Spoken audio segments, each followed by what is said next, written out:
ஆண்டவராகிய இயேசுவின் நாமத்தினாலே உங்கள் அனைவருக்கும் அன்பின் வாழ்த்துக்கள். இந்த ஓய்வு நாளிலே கர்த்தர் உங்களை ஆசீர்வதிப்பாராக. நாம் ஜெபத்தோடு துவங்கலாம். ஆண்டவரே, இந்த நாளை நீர் ஆசீர்வதித்து தாங்க. இந்த நாளினுடைய செய்தியை ஆசீர்வதித்து தாங்க. இவ்வளோ நேரம் ஆராதனையை ஆசீர்வதித்தீங்க, அதுக்காக நன்றி. உமக்கு ஸ்தோத்திரம் ஆண்டவரே. கேட்கிற கர்த்தாவே ஆண்டவரே, அனைவரும் பிரசன்னத்தில் நிரம்ப வேண்டும். பேசுகிற நானும் உம்முடைய ஆண்டவரே வசனத்துக்கு கீழ்ப்படிய உதவி செய்யும். இயேசுவின் நாமத்தில் பிதாவே, ஆமென். ஹல்லேலூயா. Praise the lord, praise the lord. வாசிக்கலாம். யோவான் புஸ்தகம் 14வது அதிகாரம் 23வது வசனம். இயேசு அவனுக்கு பிரதித்திரமாக, ஒருவன் என்னில் அன்பாயிருந்தால்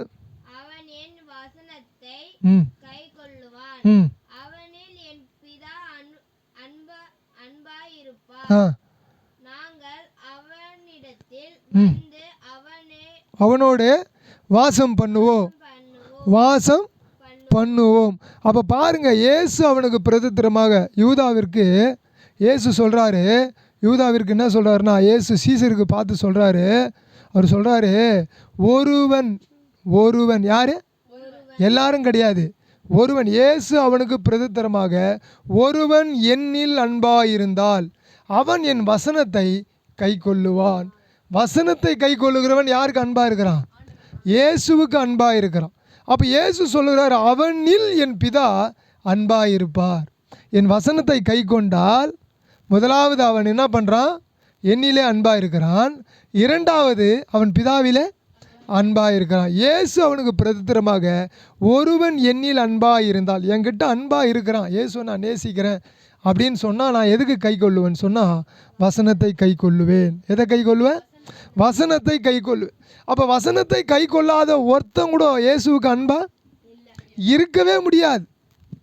பெயருக்காக கிறிஸ்துவனாக வாழ முடியுமே தவிர, ஜீவியத்தில் கிறிஸ்துவர்களாக நம்ம என்ன பண்ண முடியாது? வாழவே முடியாது. அப்போ வசனத்தை கை கொண்டே ஆக வேண்டும். ஓய்வு நாளே ஆசாரிக்காமல், ஓய்வு நாளே பரிசுத்தமாக எண்ணாமல், ஓய்வு நாளுக்கு நம்மை கனத்தை கொடுக்காம நம்ம வாழ்கிறோன்னு சொன்னால் நம்ம வேஸ்ட். ஓய்வு நாளை நாம் பரிசுத்தமாக நினைத்து நாம் இன்னும் அவரை தொடர்ந்து ஓடுவோம் என்று சொன்னால் அதுவே பாக்கியம்.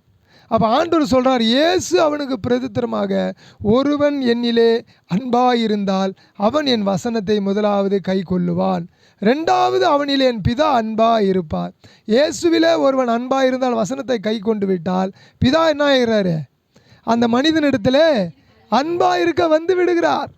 நீங்கள் பிதாவே பிதாவே பிதாவே என்று சொல்லி கூப்பிடுறத காட்டிலும் இயேசுனுடைய வசனம், பிதாவினுடைய வசனம், பரிசுத்த ஆவியானுடைய வசனத்தை நீங்களும் நானும் கை கொண்டு ஃபாலோ பண்ணினால், பிதா நமக்கு என்ன ஆயிடுறாரு?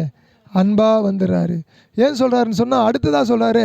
அவர் சொல்கிறார் பாருங்க, கை கொள்ளுவான், அவனிலே என் பிதா அன்பாக இருப்பார், நாங்கள் அவனிடத்திலே வந்து அவனோடைய வாசம் பண்ணுவோம்.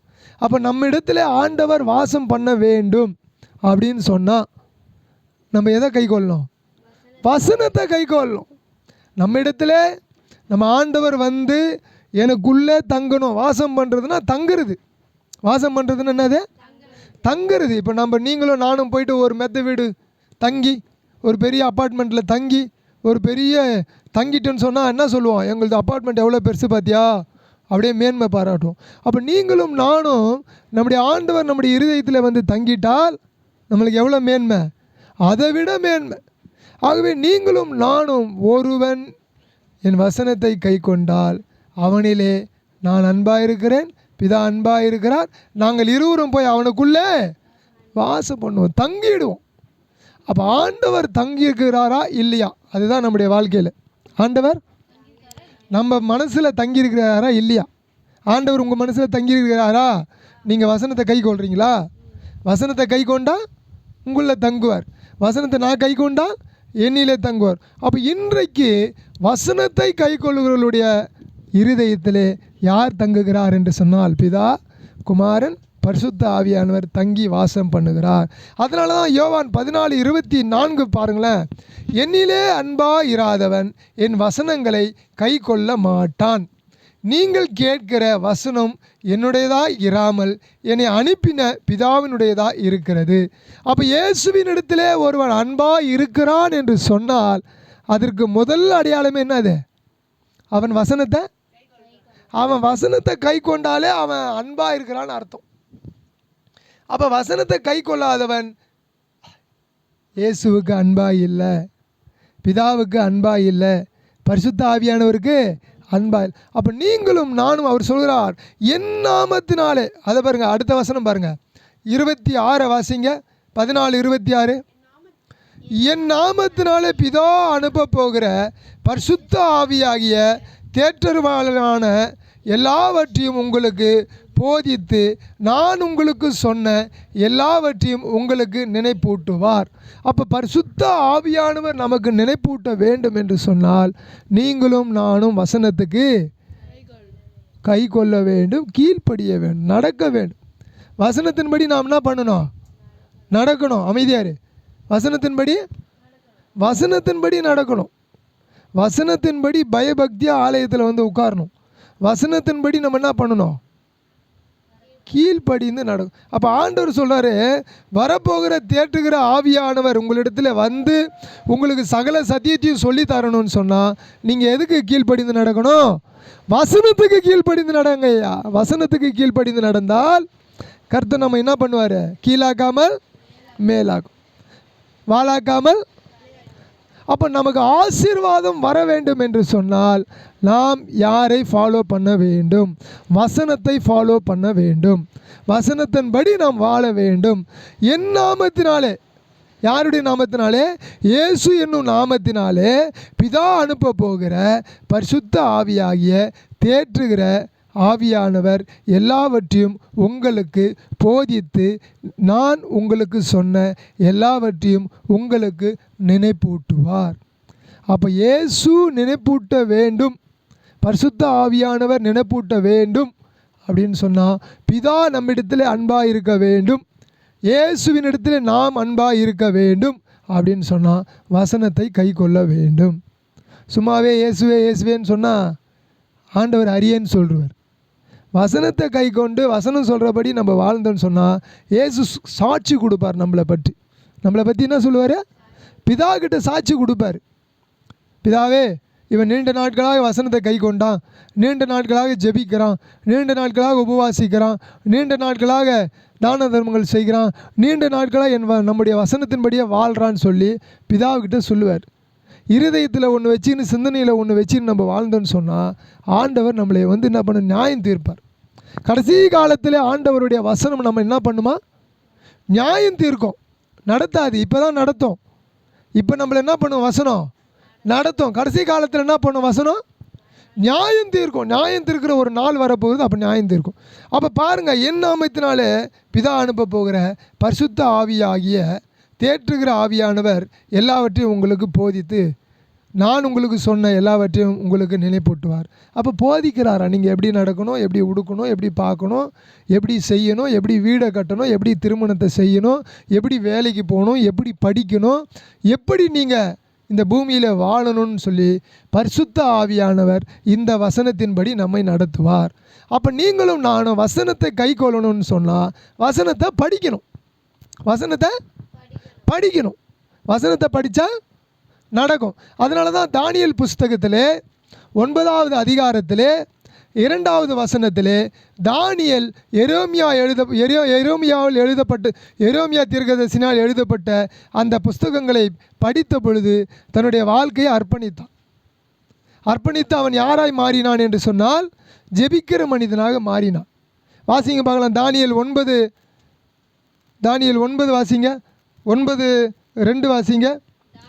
தானியேலாகிய நான் எருசலேமின் பால் கடிப்புகள் நிறைவேறி தீர 70 வருஷம் செல்லும் என்று கர்த்தர் எரேமியா தீர்க்கதரிசியோடு சொல்லிய வருஷங்களின் தொகையை புஸ்தகமாக அறிந்து கொண்டேன். எதனால் அறிந்து கொண்டான் தானியேலே?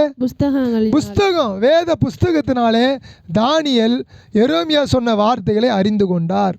அப்போ நீங்களும் நானும் நம்மை குறித்து அறிந்து கொள்ள வேண்டும் என்று சொன்னால் வேத புஸ்தகத்தை நாம் என்ன செய்யணும்?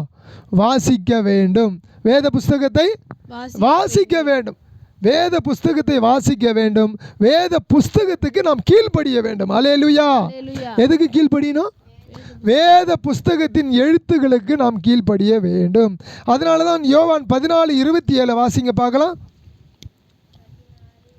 14:27 சமாதானத்தை உங்களுக்கு வைத்து போகிறேன், என்னுடைய சமாதானத்தை உங்களுக்கு கொடுக்கிறேன், உலகம் கொடுக்கிற பிரகாரம் நான் உங்களுக்கு கொடுக்கிறதில்லை, உங்கள் இருதயம் கலங்காமலும் பயப்படாமலும் இருப்பதாக. உலகத்தில் ஒரு 10,000 ரூபாய் வந்தால் அவங்க சமாதானமாக இருப்பாங்க. உலகத்தில் ஒரு 20,000 ரூபாய் வந்தால் சமாதானமாக இருப்பாங்க. உலகத்தில் ஏதாவது வீடு வாசல் வாங்கினா சமாதானமாக இருப்பாங்க. உலகத்தில் செழிப்பு வந்தால் சமாதானமாக இருப்பாங்க. அதுக்கப்புறமா செழிப்பு போயிடுச்சுன்னா அவங்க யாராக மாறிடுவாங்க? வேதனைக்கு ஒரு மனிதர்களாய் மாறிவிடுவார்கள். ஆனால் வேத வசனத்தை படிக்கிற நீங்களும் நானும் செழிப்பு வந்தாலும் வரலனாலும் சமாதானமாக இருப்போம்.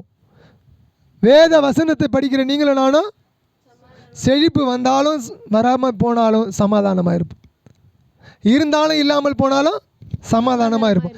ஏன் என்று சொன்னால் ஆண்டவர் சொல்கிறார், சமாதானத்தை உங்களுக்கு வைத்து போகிறேன். நம்முடைய இயேசு கிறிஸ்து இந்த பூமியில் நமக்கு என்ன வைத்து விட்டு போகிறார்? சமாதானத்தை வைத்து விட்டு போகிறாய். என்னுடைய சமாதானத்தை, யாருடைய சமாதானத்தை? இயேசு கிறிஸ்துனுடைய சமாதானத்தை உங்களுக்கும் எனக்கும் கொடுத்திருக்கிறார். உலகம் கொடுக்கிற பிரகாரம் கிடையாது.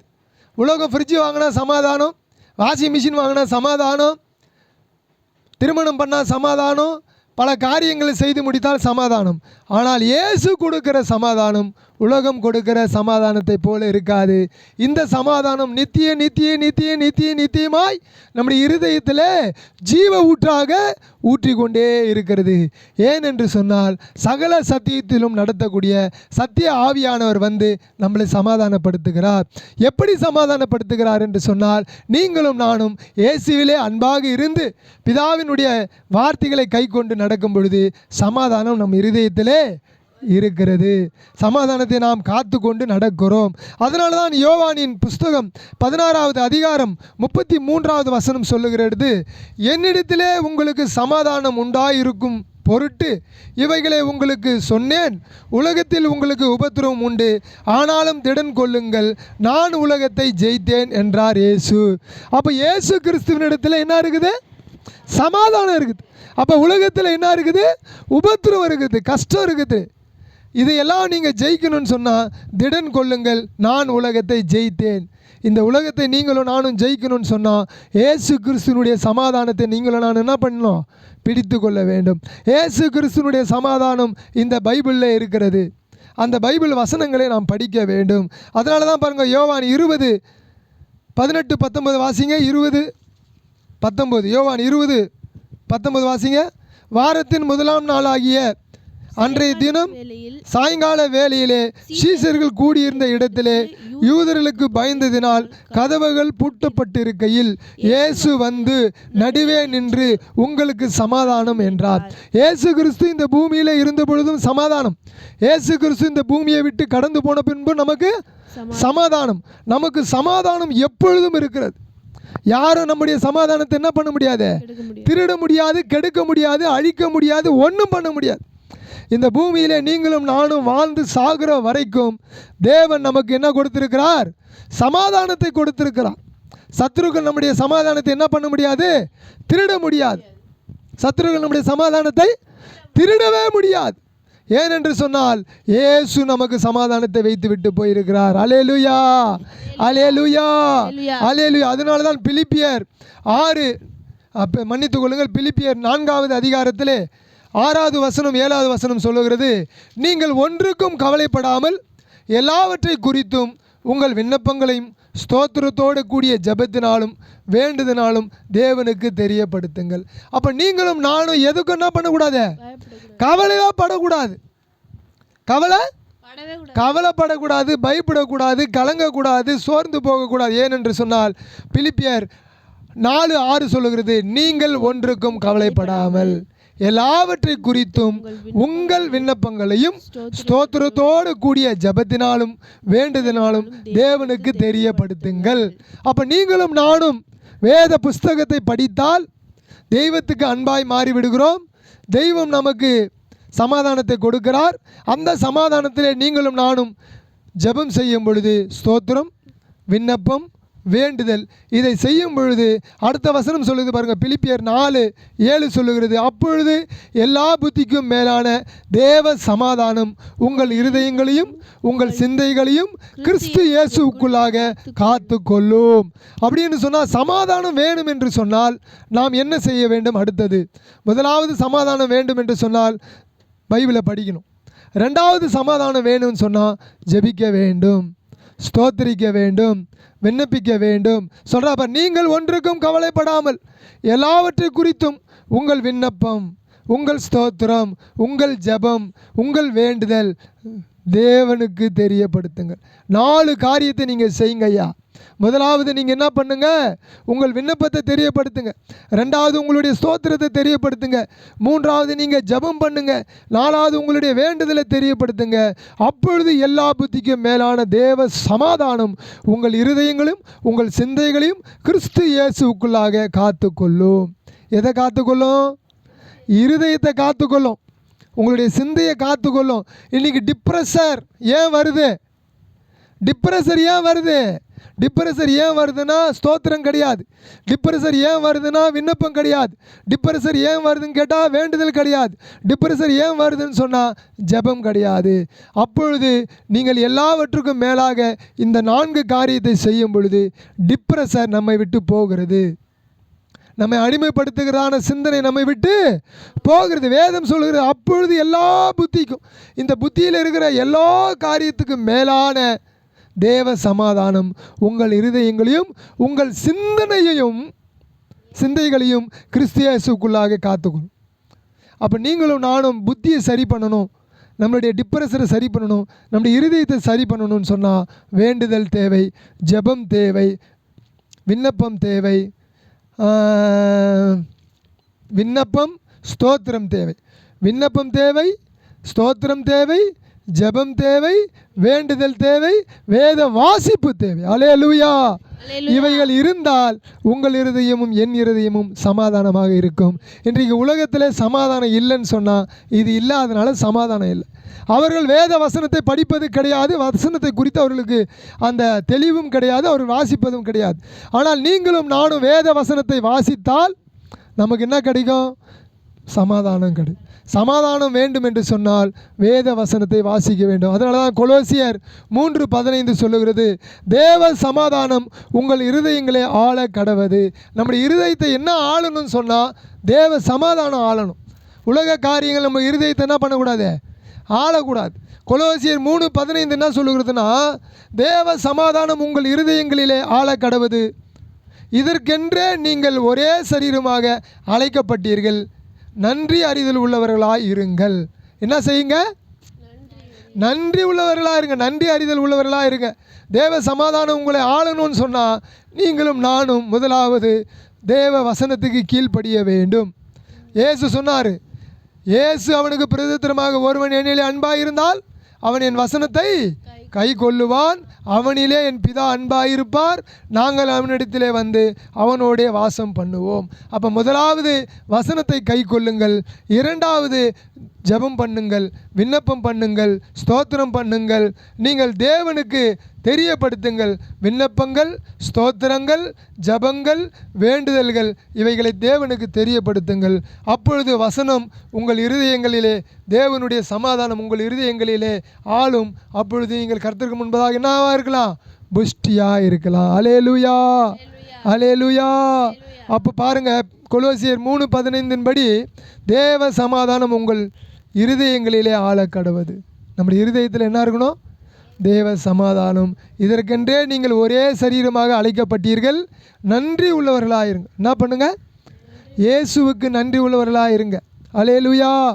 நாம் கண்களை மூடுவோம். ஆண்டவரே, இந்த நாளிலே தேவ சமாதானம் எங்களுடைய இருதயங்களிலே கர்த்தாவே நிரப்ப, ஆண்டவரே கர்த்தாவே எங்களுக்குள்ளே வாசம் செய்ய நாங்கள் நன்றி உள்ளவர்களாக இருக்க வேண்டும். ஆண்டவர், எதிலே நாங்கள் நன்றி உள்ளவர்களாக இருக்க வேண்டும் என்று சொன்னால் ஆண்டவரே, உம்முடைய வசனத்தை கை கொள்ளுகிறதிலே நன்றி உள்ளவர்களாக இருக்க வேண்டும். ஆண்டவர், உம்முடைய வசனத்தை நாங்கள் கை கொள்ள வேண்டும்.